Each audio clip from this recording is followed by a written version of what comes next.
जरूरत जिस हिसाब से आपने महसूस करी, हर आदमी के पास जाके उसकी जानकारी होनी चाहिए, इसके बावजूद सरकार ने अपनी तरफ से क्या कोई निर्णय नहीं लेता? जैसे आपके माध्यम से वक्फ बोर्ड के बारे में बोला, ऐसा कुछ भी है? देखिए, ऐसा है कि मैंने पहले ही कहा साफ साफ, सरकार क्या करेगी कब करेगी न मैं सरकार से कहना चाहता, न मेरा ये एजेंडा। मेरा एजेंडा ये है कि जब देशवासियों को नहीं पता तो सरकार को कैसे पता होगा। और जब तक आप चिल्लाएंगे नहीं, सरकार नहीं जगती है, चाहे ये सरकार हो या वो सरकार हो। ये सनातनी हिंदू समाज की समस्या है कि वो सरकार ने क्यों नहीं किया, बस खत्म कहानी। सरकार ने बहुत सारे काम कर दिए, वो भी तो नहीं आपको पता है।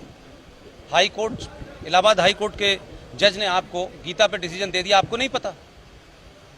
आपको नहीं पता कि भारत के संविधान में 22 चित्र थे, किसने हटाए, आपको नहीं पता।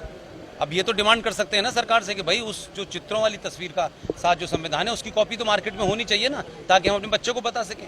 तो आप मांगेंगे नहीं तो कैसे होगा? बगैर रोए बच्चे को माँ दूध पिलाती है। तो सरकार से आप चाहते हैं कि सरकार अपने आप ही ये काम कर दे। आपने राम मंदिर का आंदोलन चलाया, तब जाकर के इस परिणति पे पहुंचा ना। तो मेरा कहने का सेंस ये है कि सरकार से पहले हमें तो पता हो, लोगों को तो पता हो। 100 करोड़ की जिसके पास भीड़ हो, जिस समाज के पास, उसकी आवाज नहीं जा रही है। इसका मतलब है कि बिल्कुल समाज कायर और डरपोक हो गया है, सिर्फ लालची और स्वार्थी हो गया है। वो सिर्फ तेल के पैसे कितने कम कर दे और जीएसटी में कम कितना हो जाएगा और हमें इनकम टैक्स कितना, सिर्फ इसी में रह गया समाज हमारा। ये जीवन में चलते रहते हैं, ये पूरी दुनिया में चल रहे हैं। बेरोजगारी तो अमेरिका में भी है, लेकिन वो तो राष्ट्रपति ये सोच के नहीं चुनते कि तेल के दाम कितने हैं, वो तो सोचते हैं राष्ट्र को कौन बचाएगा। तो हम बातें बड़ी बड़ी करते हैं, लेकिन जब कुछ करने का समय आता है तो सरकार करेगी।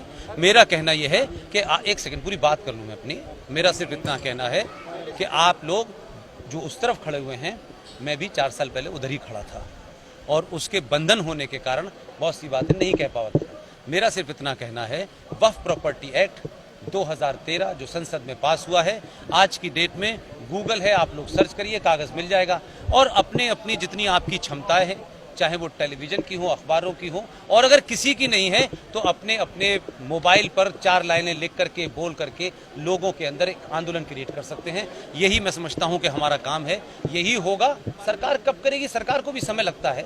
सरकार से आपने कहा था कि गीता को राष्ट्रीय ग्रंथ घोषित कर दो, लेकिन कर दिया। लेकिन उसके बाद आपने क्या किया?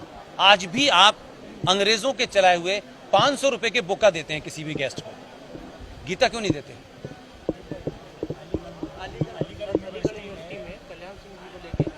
देखिए, आप लोगों को संकट ये है कि आप अलीगढ़ वाले पत्थर फेंकते हैं और आप उसको पहाड़ बना देते हैं। अलीगढ़ मुस्लिम विश्वविद्यालय का इतिहास नहीं पता। देखिए, देश, मेरा सिर्फ एक ही बात कहना है युवाओं से कि वो सारे काम करें।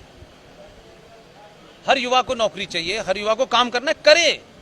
लेकिन भाई, आज नौकरी नहीं मिल रही है, उसके कारण भी ढूंढें। अब हर युवा को लगता है कि सरकार नौकरी देगी। पूरे देश में सारी सरकारी नौकरी का अगर आंकड़ा भी निकाल लें तो 2.5 से 3 करोड़ नौकरियां नहीं है। अब उसके बाद सरकार कहां से नौकरी देगी आपको?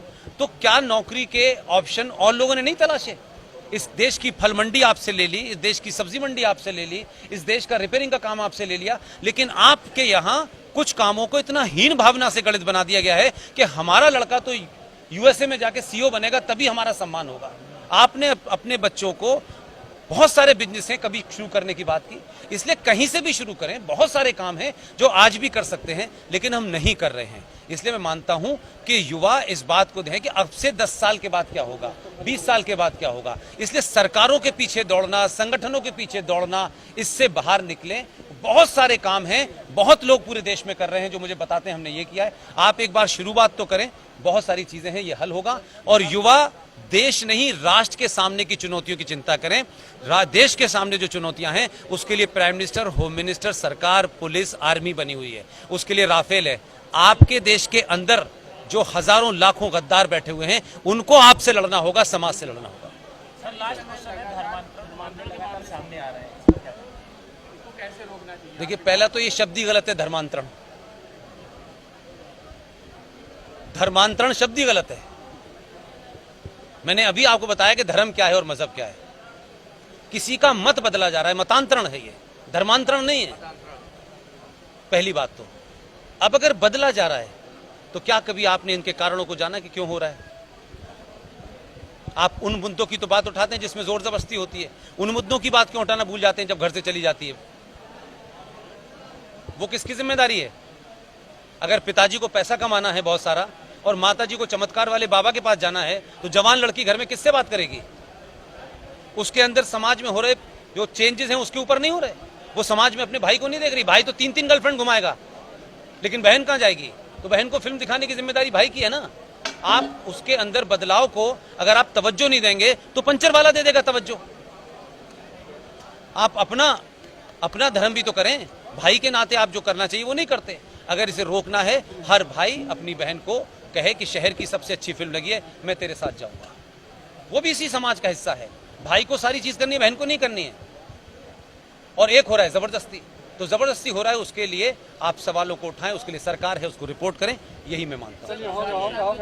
कहां पर? भारत में कितना असर पड़ेगा? भारत को क्या करना चाहिए? देखिए, दुनिया में अगर इस्लाम के सच्चे मानने वाले कोई लोग हैं वो तालिबान हैं। वही कुरान मजीद को अक्षर से मान रहे हैं। पूरी दुनिया में बाकी लोग हैं वो फ्रॉड और मक्कार हैं, जिसमें भारत के 30 करोड़ मुसलमान भी हैं। ये इस्लाम की बात करते हैं, इस्लाम को मानते नहीं हैं। इस्लाम के हिसाब से वहां चल रहा है मामला। भारत को सिर्फ यही चिंता होनी चाहिए कि पाकिस्तान बैंकरप्ट हो चुका है इस वक्त। पाकिस्तान के पास आतंकी बनाने के लिए भी पैसा नहीं है। इन आतंकियों का वर्ल्ड पॉलिटिक्स में बड़े देशों से बार्गेन करके वो निगोशिएट करेगा, और 2 चीजों पे निगोशिएट करेगा कि जो उसके ऊपर बैन लगा हुआ है फाइनेंस के ऊपर, उसको हटाने की बात करेगा, क्योंकि अमेरिका से उसका निगोशिएशन होगा। और ये जो फ्री के आतंकी हैं इनको कश्मीर में भेजने की कोशिश करेगा।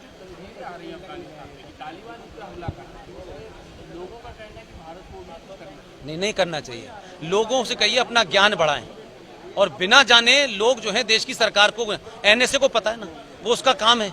इसलिए लोग जो हैं उन बातों पे ध्यान दें जो उनसे कनेक्टेड है। मैंने कहा कि देश सुरक्षित है, सही लोग हैं, इसलिए एनएसए को काम करने दें, जयशंकर को काम करने दें, मोदी को काम करने दें। उनके काम में दखल न दें। वो हमसे ज्यादा ब्रिलियंट है, हमसे ज्यादा इंफॉर्मेशन है। इसलिए हम चाहते हैं कि साहब मोदी ये करे, मोदी करे, गलत है। जो मैंने बात बताई आप उन मुद्दों को उठाइए। Thank you my dear, thank you very much.